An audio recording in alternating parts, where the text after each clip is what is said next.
the ABO blood group system. So the ABO system is the most clinically significant blood group system for both blood transfusion and organ transplantation. It is defined by the presence or absence of specific carbohydrate antigens, A and B, on the surface of the red blood cells. Antigens and antibodies. So each person naturally has either A antigens, B antigens, both A and B, or neither on their red blood cells. So correspondingly, individuals naturally produce antibodies in their plasma against the ABO antigens they lack. So for example, type A individuals have A antigens on their red blood cells and anti-B antibodies in their plasma, whereas type B individuals have B antigens and anti-A antibodies. Type AB individuals have both antigens and no anti-A or anti-B antibodies, whereas type O individuals have no antigens, but then they would have both anti-A and anti-B antibodies in their plasma. So the clinical significance of this, both of these, or because of these antibodies, transfusing blood with incompatible ABO antigens can lead to rapid and severe immune reactions.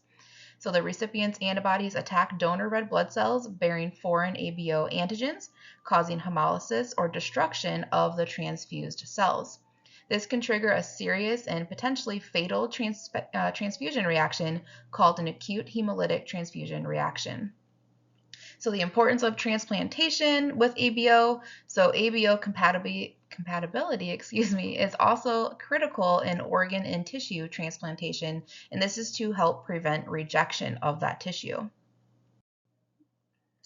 Pre-transfusion testing. So before any transfusion, ABO compatibility testing is mandatory to detect any potential incompatibility between the donor's blood group and the recipient's blood group. This testing prevents transfusion reactions caused by ABO antibody-mediated destruction of transfused red blood cells. For the foundation of other testing, so the importance of ABO compatibility is so high that it serves as the foundation for all other pre-transfusion testing, including antibody screening, cross-matching, and further blood group antigen typing. So the different testing methods we have. So we have an ABO typing involves two key components. So we have forward and reverse typing. So forward typing, this is where we test the patient's red cells against anti-A and anti-B reagents to detect the presence of A and B antigens.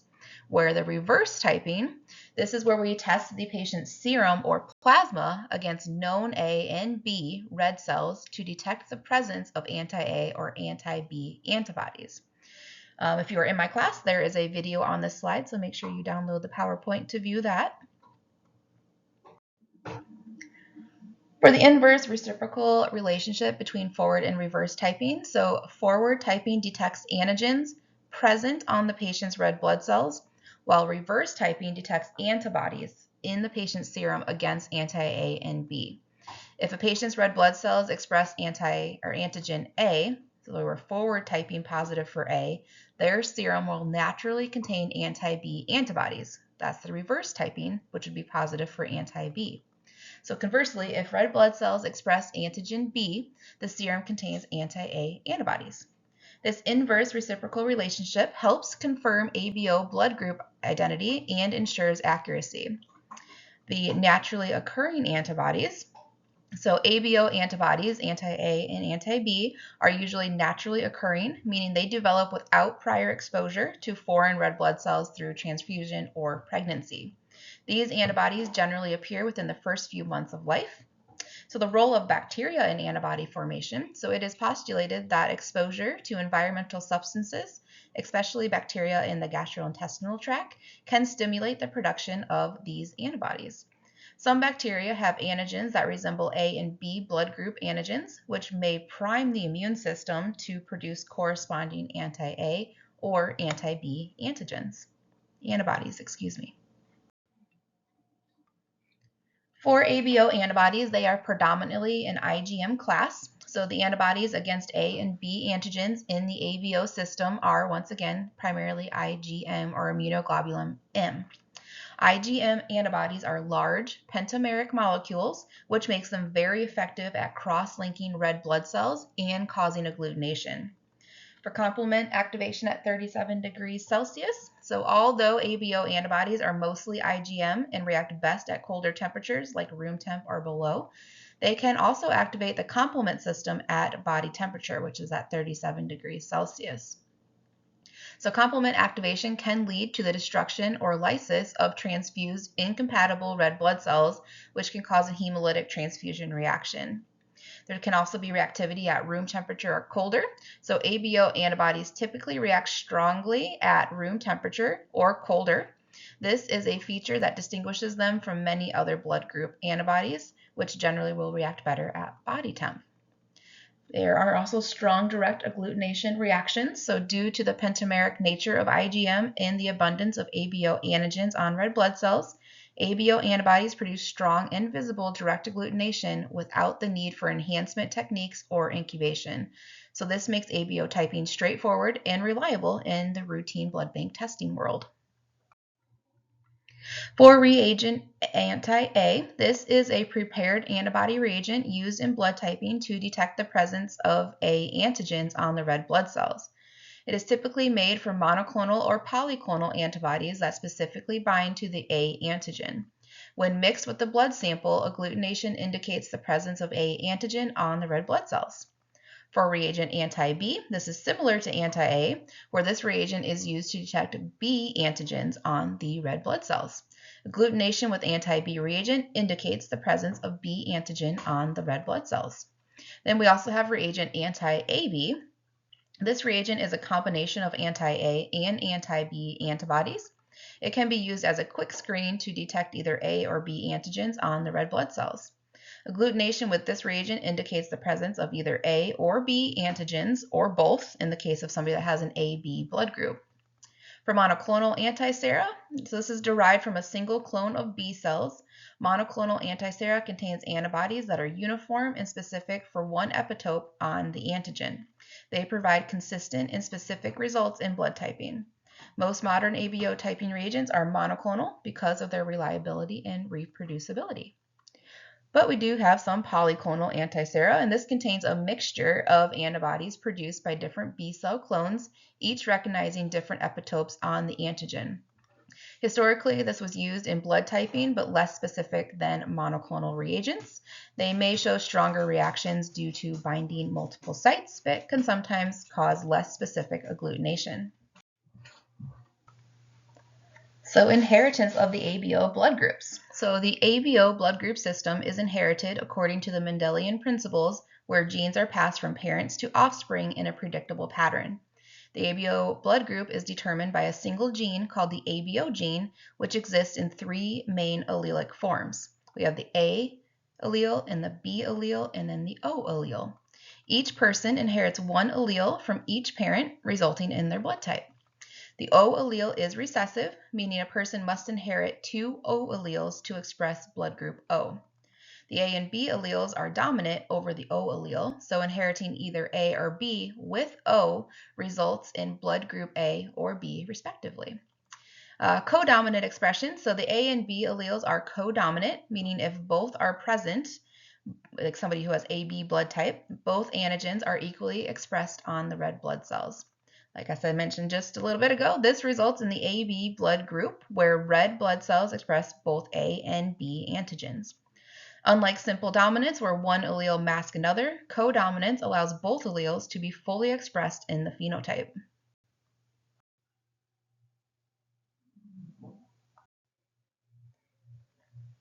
So the expression of the ABH antigens on red blood cells depend on the combined action of genes at three different loci. We have ABO locus, the capital H little h locus, and the capital S little e locus, which is a secretor gene. These genes encode enzymes called glycosyltransferases, which catalyze the addition of specific sugar molecules to a common precursor substance, ultimately forming the distinctive A, B, and H antigens on the surface of red blood cells and in secretions. So we have roles of each gene locus, so the capital H little h gene. This encodes an enzyme called fucosyltransferase that adds fructose sugar to the precursor substance that creates the H antigen. The H antigen serves as a foundation for ABO antigen formation. Individuals with the little h genotype, also called the Bombay phenotype, lack functional capital H antigen and therefore cannot express A or B antigens even if they have A or B alleles. For the ABO gene, so this encodes glucosyltransferases that modify the H antigen by adding specific sugars. The A allele enzyme adds the N-acetylgalactosamine, converting H antigen to A antigen. The B allele enzyme adds galactose, converting H antigen to B antigen. The O allele produces an inactive enzyme, so the H antigen remains unmodified.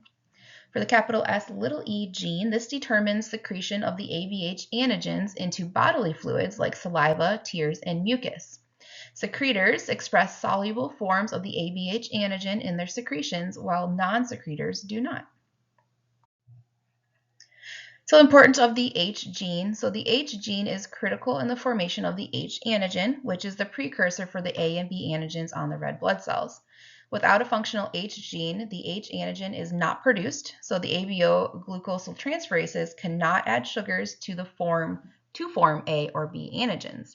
This will lead to the Bombay phenotype, which is a lowercase hh genotype, which is a rare blood group.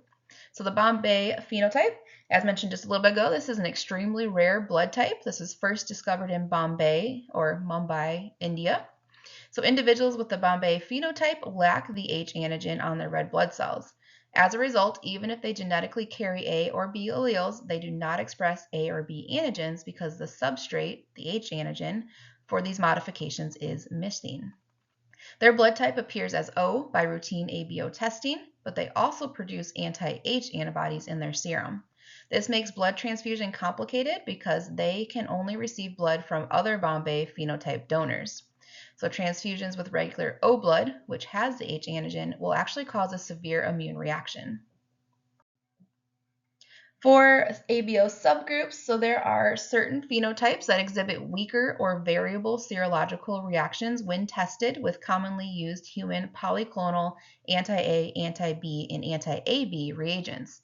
These subgroups may show reduced antigen expression on red blood cells, leading to weak or delayed agglutination during routine blood typing.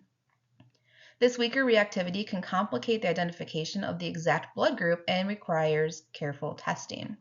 So testing with monoclonal typing reagents. So to improve accuracy, monoclonal anti-A and anti-B reagents are routinely used in blood typing. Monoclonal antibodies are specific for distinct epitopes on A and B antigens and tend to provide more consistent and reliable results, especially when weak subgroups are suspected.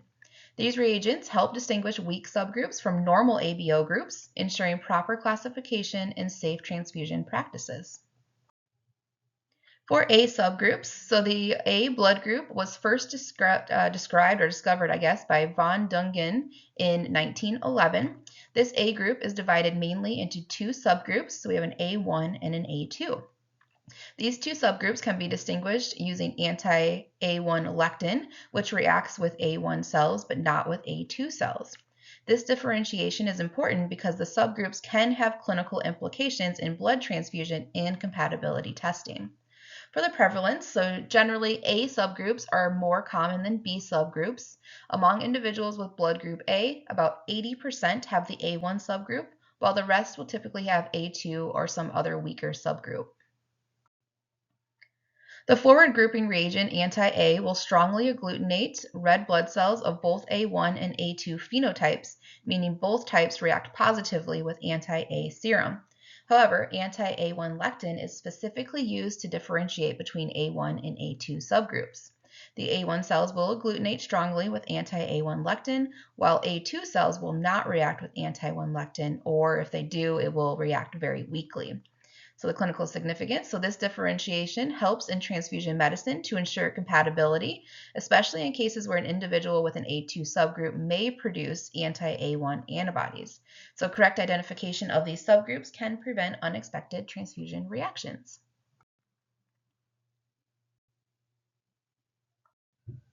All right, so the anti-A1 lectin reagent, as mentioned earlier, this is specifically going to agglutinate A1 or A1B cells. It will not agglutinate A2 or A2B cells. This is useful in distinguishing between the A1 and A2 subgroups. We can use lectins that are commonly used in blood banking, such as one is a Dolochus biflorus. This will agglutinate A1 and A1B cells. This is also used to differentiate A1 subgroup from A2. And then we have Banderia simplicifolia. This agglutinates B cells, and it's used to identify B blood group antigens. Then we have Ulix europus, and this agglutinates O cells due to its specificity for the H antigen. The reaction varies with the amount of H antigen present on different ABO blood groups. So basically, just in summary, lectins are a plant-derived protein that bind specific carbohydrate molecules on red blood cells and cause agglutination. They serve as important tools in blood typing to differentiate subgroups and detect specific antigens without the use of antibodies. So the amount of H antigen varies among the ABO blood groups. O, as mentioned earlier, has the highest concentration of H antigen. A2 group has the less H antigen than O. B group has even less than the H antigen, and then A1 group has the least amount. So the anti-H antibody, so this occasionally the anti-H antibody can be found naturally in serum. It is typically a naturally occurring IgM cold agglutinin, meaning it will react best at temperatures below room temperature. This can cause issues during antibody screening or cross-matching because it may cause unexpected agglutination. So the use of the anti-H lectin is used to detect H antigens on the red blood cells. This is from that Ulix europus that we talked about earlier. This is important in identifying rare phenotypes like the Bombay phenotype, which once again completely lacks that H antigen. So that Bombay phenotype, we're going back to that. Like we mentioned earlier, it was first reported in Bombay, India. It is caused by the inheritance of two recessive little h alleles. So individuals with this genotype do not produce the H antigen. Without the H antigen, the ABO genes cannot express A or B antigens on red blood cells, which basically means the ABH antigens cannot be formed. This results in a unique blood group phenotype that appears as blood group O in routine testing, but lacks the H antigen. So for a phenotype serology on Bombay patients, the red blood cells lack abnormal ABH antigens, so they do not react once again with the anti-A, anti-B, or anti-H reagents. When tested with anti-A and anti-B, they show a phenotype resembling blood group O. This absence of reaction with anti-H is a diagnostic clue that you're working with a Bombay patient. So the anti-H antibody in Bombay serum, this is often potent and reacts strongly at 37 degrees Celsius. Unlike occasional weak anti-H in A1 and A1B serum, this one is more reactive. It is an IgM antibody. And as far as the effects on red blood cells, it can bind complement, which can lead to red blood cell lysis. So some considerations for transfusion: only blood from another Bombay patient can be or will be compatible. For ABO discrepancies, so causes of unexpected reactions in forward and reverse grouping. So we can have problems with the patient's serum, which is reverse grouping.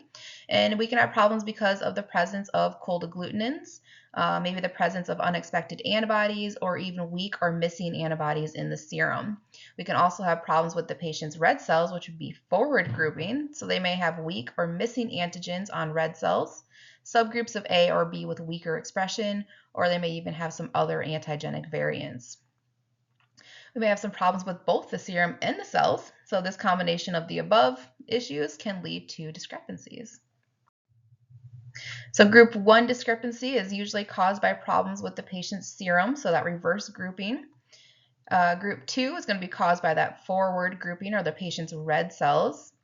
Group 3 is going to be caused by protein or plasma abnormalities. So an example of that would be if there's excess proteins that is they're causing rouleau formation, or maybe a patient has multiple myeloma or other plasma protein abnormalities.